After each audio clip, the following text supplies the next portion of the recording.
welcome to all our viewers in Nigeria and around the world to News Cycle on Global Television, coming to you live from the nation's capital, Abuja. I am Jumai Manson. A quick reminder that Global Television is on DSTV channel 365 and Star Times channel 276. Now the news in full. President Bola Ahmed Tinubu has reaffirmed his administration's resolve to end terrorism and other forms of insecurity, insisting that Nigeria will ultimately prevail against violent threats across the country.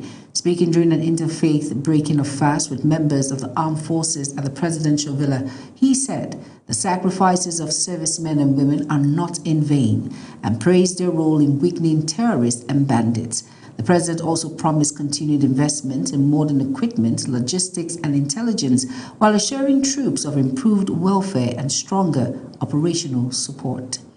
The Nigerians in Diaspora Commission has released emergency hotline numbers for Nigerians living or traveling through parts of the Middle East as tensions linked to the Iran-Israel conflict continue to rise. NETCON said the emergency contacts cover Nigerian missions in Abu Dhabi, Dubai, Kuwait, Tel Aviv, Doha, Beirut, Riyadh, Jeddah, and Amman, and are meant to provide urgent consular support as the security situation evolves.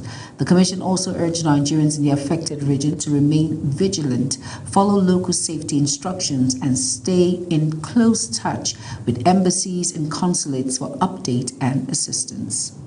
Former Kaduna State Governor Nasir El-Rufai has accused the ICPC of abuse of court process, unlawful detention and misrepresentation before the courts over his continued detention in a financial crimes investigation.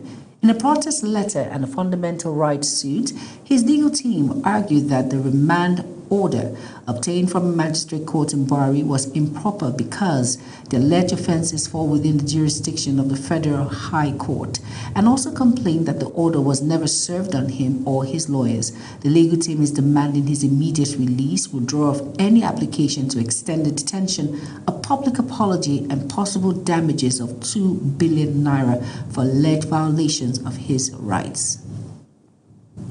The Police Service Commission has approved the promotion of 7 Assistant Inspector Generals of Police to the rank of Deputy Inspector General to fill vacancies created by recent retirements in the force. The Commission said the officers were selected based on merit, seniority, service record, and performance in written and oral assessments.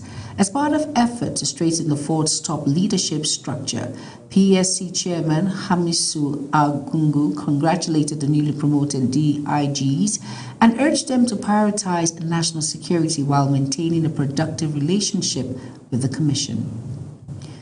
Moving on now to the Department of State Services has arrested a suspected commander of the Eastern Security Network and a suspected IPOB member over alleged involvement in attacks on police stations and killing in Isi Uzo local government area of Enugu State.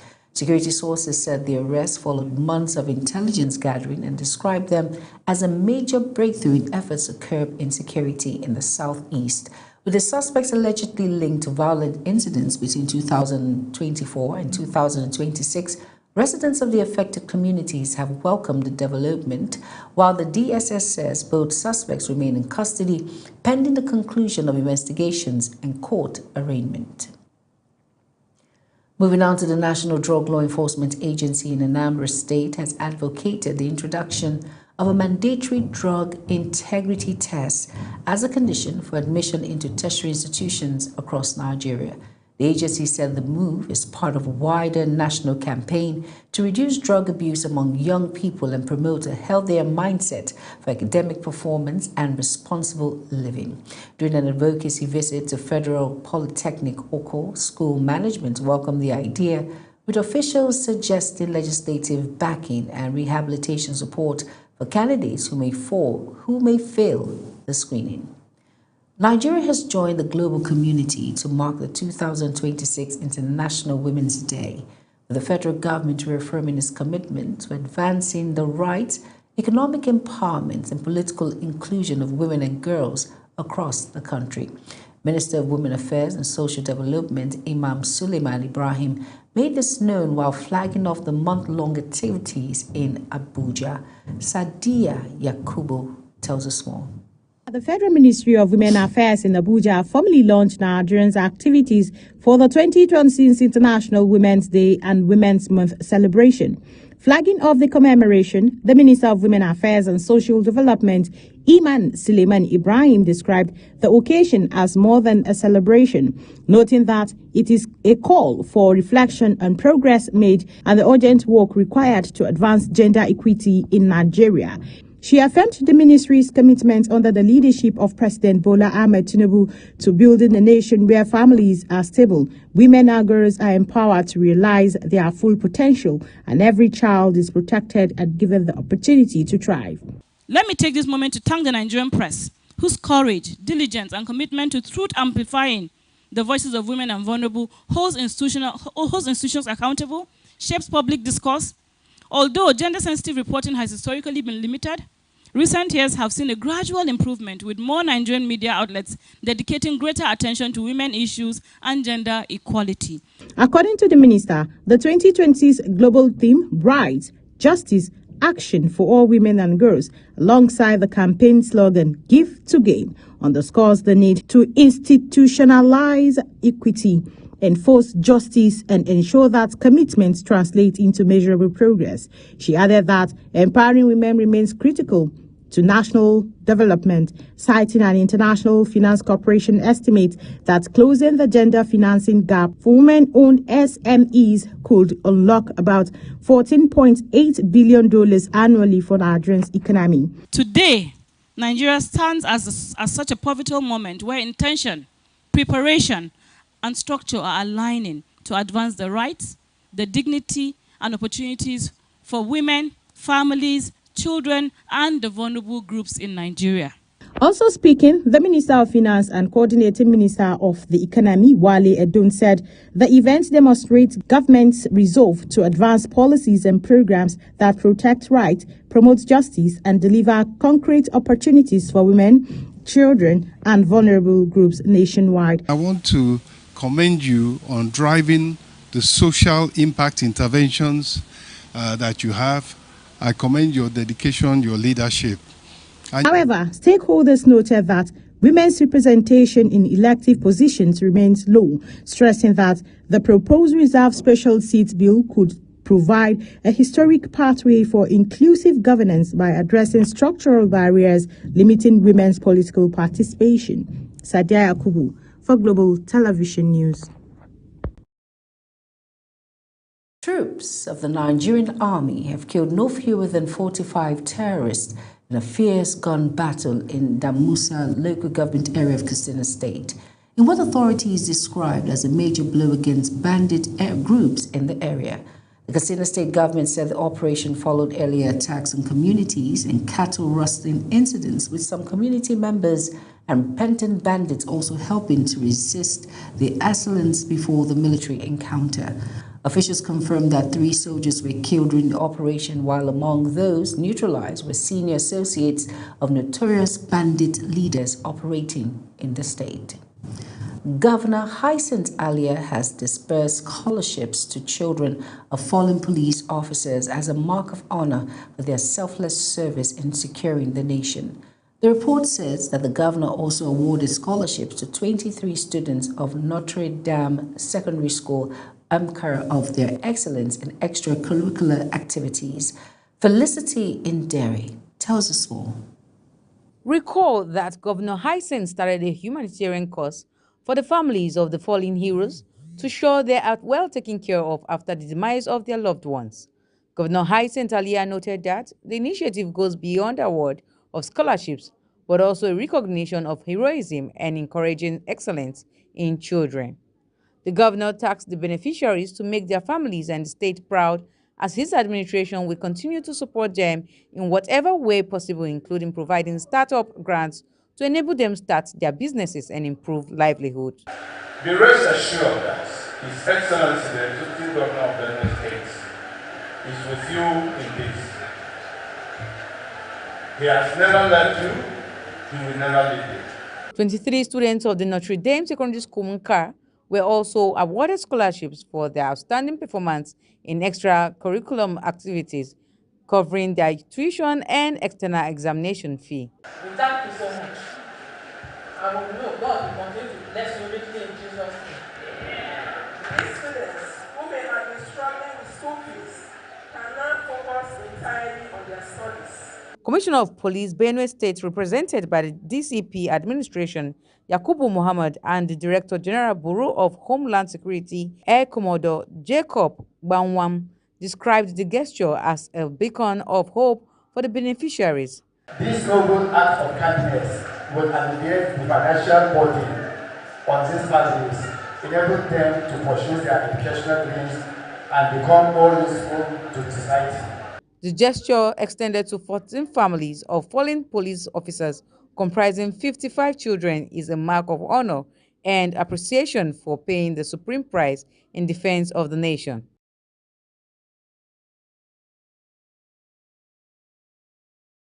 The minority leader of the Benue State House Assembly, Abu Umaru, has defected from the People's Democratic Party to the ruling All Progressive Congress, further strengthening the APC's hold on the state legislature. Speaker Alfred Berger announced the defection during plenary and said the development raises the APC's strength in a 32-member assembly to 28, leaving the PDP with only 4 seats. Umaru said his decision was driven by the need to align with Governor Hyacinth Alia's development agenda, while political observers say the move further weakens opposition influence in the House. Over now to Imo State Governor Hope Uzodinma has reaffirmed his administration's commitment to improving the welfare of local government workers as Nigerian Union of Local Government Employees celebrates NULGE Week in the state. Amarachi Ibe tells us more. Speaking at the event in Owerri, the Imo State Governor Hope Uzodinma commended members of the Nigerian Union of Local Government Employees for their dedication to service at the grassroots, noting that effective local government administration remains vital to sustainable development. The governor emphasized that his administration will continue to prioritize workers' welfare, capacity building, and improve workers' conditions for local government employees across the state. I only did what any well-meaning governor should do. The payment of workers' salaries is what workers deserve. Obviously, these are not favors. Rather, they are statutory obligations that every responsible government must do.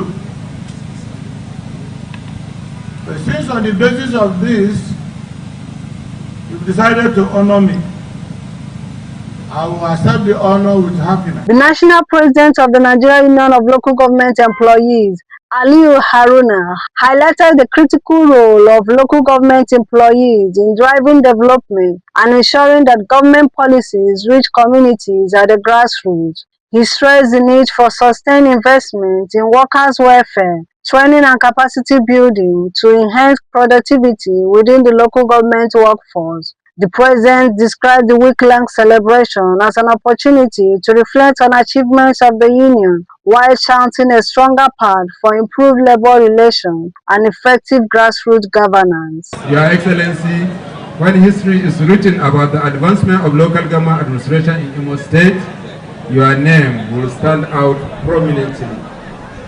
This is because your administration has shown a common commitment to strengthening the local government system and improving the welfare of those who serve at the critical level of government.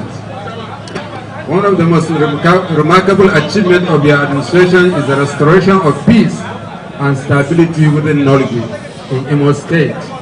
The event also featured the recognition of outstanding workers who have demonstrated exceptional dedication and commitment to service across various local government areas. As labor leaders, government officials, and local government staff gathered to celebrate their contributions and reflect on the vital role of grassroots workers on strengthening governance and delivering essential services to communities.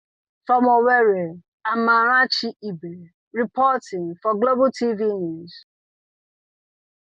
Every year, the holy month of Ramadan reshapes daily life across Nigeria, not only spiritually but economically. Beyond prayers and fasting, Ramadan acts as a powerful economic engine that stimulates commerce, revives traditional markets, and reshapes consumer behavior from the first sahur to the last iftar. Sadia Yakubu tells us more. Ramadan traditionally increases demands for foods associated with sahur and iftar: dates, rice, beans, palm oil, fruits, and protein staples. In cities like Abuja, Kano, and Lagos, open market reports sustained high turnover as families stock up for nightly breaking of the fast. While higher demand can push prices upward, particularly for popular items like dates and meat, it also injects cash into local agriculture, transport, and wholesale.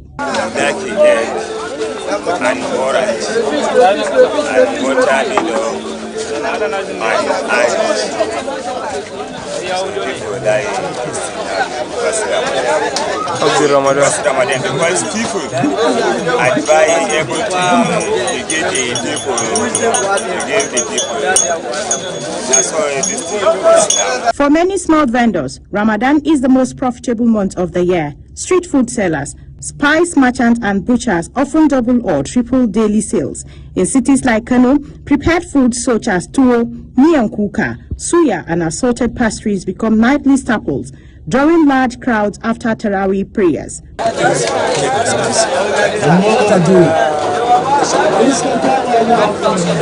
Small-scale supplier supports increased orders from restaurants and catering businesses preparing for community iftars and corporate events.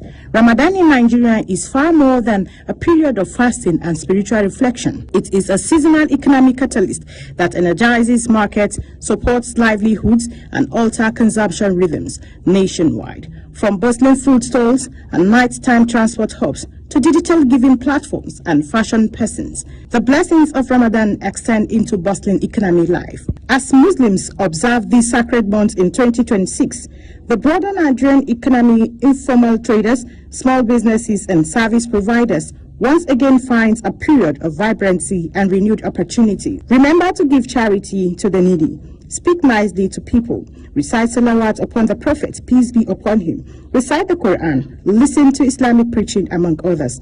Ramadan Mubarak. Sadia Yakubu for Global Television News.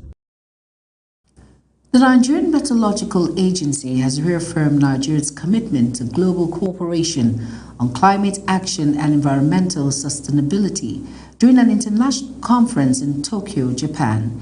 IMNET Director General Charles Onosoke said the agency participated in high-level sessions on climate governance, disaster resilience, migration, agriculture, peace, and environmental monitoring, while also contributing to broader discussions on equitable climate justice and urban resilience. The agency says its participation strengthened knowledge exchange and deepened collaboration with international stakeholders working on climate. Let's go on a very quick break.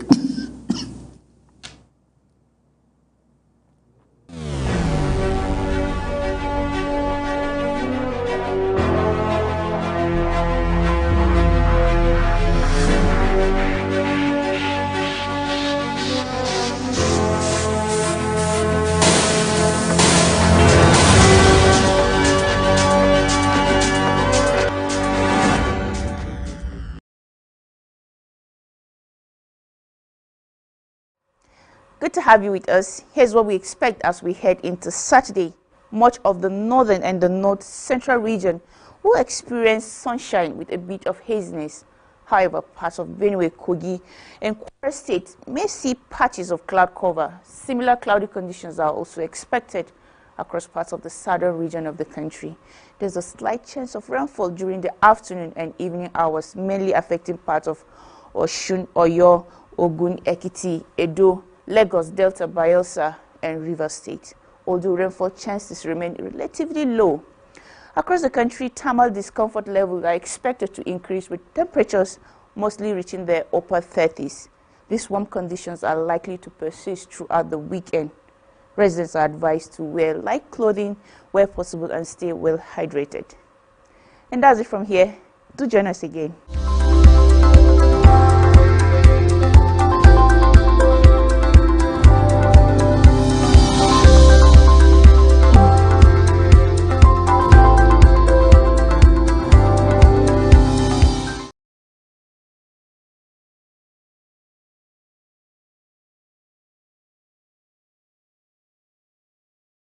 Welcome back, and if you're just tuning in, this is News Cycle on Global Television.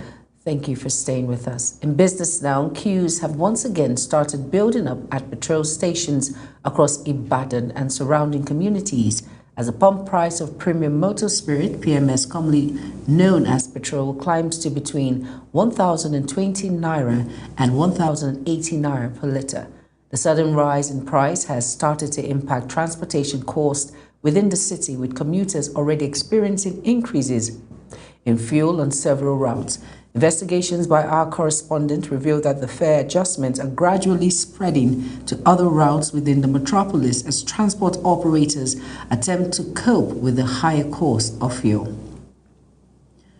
The naira weakened further to 1,398 naira to a dollar, its lowest level since late January, extending a week of losses in the foreign exchange market.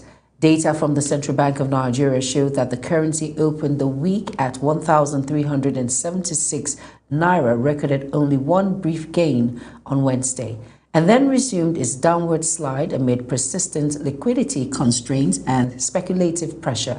Analysts say internal pressures, including Middle East tensions and a stronger US dollar, have added to the strain despite the CBN's assurances of improved reserve levels. The Central Bank of Nigeria says 30 banks have already met the reversed minimum capital requirements under its ongoing recapitalization program launched in 2024. According to the Apex Bank, several lenders raised fresh capital through rights issues, initial public offerings, and private placements, while the remaining institutions are still undergoing routine verification before final compliance is confirmed. The CBN says the program is designed to strengthen the resilience, stability, and long-term capacity of Nigeria's banking system to support economic growth and observe future risk. Guinea has dissolved 40 political parties, including its three main opposition groups.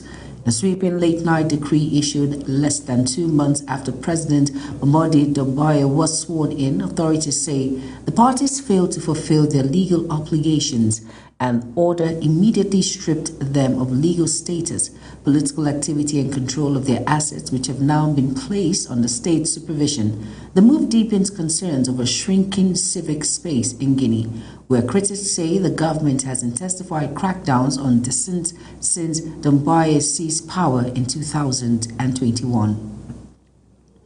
Arab League foreign ministers are set to hold an emergency meeting to discuss Iranian attack on several member states following the widening conflict in the Middle East. The meeting, requested by Kuwait, Saudi Arabia, Qatar, Oman, Jordan, and Egypt, comes after Iran launched retaliatory strikes following a major U.S.-Israel air campaign against its territory. Arab League Secretary General Ahmed Abdul Gert has condemned the attack as a violation of international law and warned that they risk creating an unprecedented level of hostility between Iran and its Arab neighbors. Tanzanian club Singida Black Stars have cleared Nigerian goalkeepers Amos Obasoge of match-fixing allegations after internal investigations into concerns raised over his recent performances. The club said its disciplinary review found no evidence linking the Super Eagles shot stopper to manipulation of results and concluded that the incidents under scrutiny were technical mistakes within the game. Following the outcome, Singida has reversed his earlier 3-month suspension and reinstated him to resume duties with the team. Still on sports story, the chairman of the National Sports Commission, Shehu Diko, says Nigerians' chances of qualifying for the 2026 FIFA World Cup remain alive, despite growing public concern over FIFA's playoff listing. Diko said FIFA has not yet issued an official verdict on the protest reportedly lodged by the Nigerian Football Federation of eligibility of players used by DR Congo in a decisive qualifier. He urged Nigerians to remain calm, insisting that the Super Eagles could still benefit from the final ruling and possibly secure a place in the playoff tournament. Arsenal survived a major FA Cup scare to beat third-tier Mansfield 2-1 and book a place in the quarterfinals. Keeping alive their pursuit of multiple trophies this season, Noni Madueke gave the Ghana the lead before Will Evans equalized for Mansfield early in the second half. But substitute Eberechi Eze restored Arsenal's advantage with a decisive goal. Mikel Arteta's side made heavy rotations from the tie and were pushed hard by their lower league, but still did enough to advance to the late night. Now that's it on News Cycle. A quick reminder that Global TV is on DSTV channel 365 and Star Times channel 276. Kindly follow us across all social media platforms now showing on your screen by using @Global TV NG. I am Jumai Manson. Thank you for watching.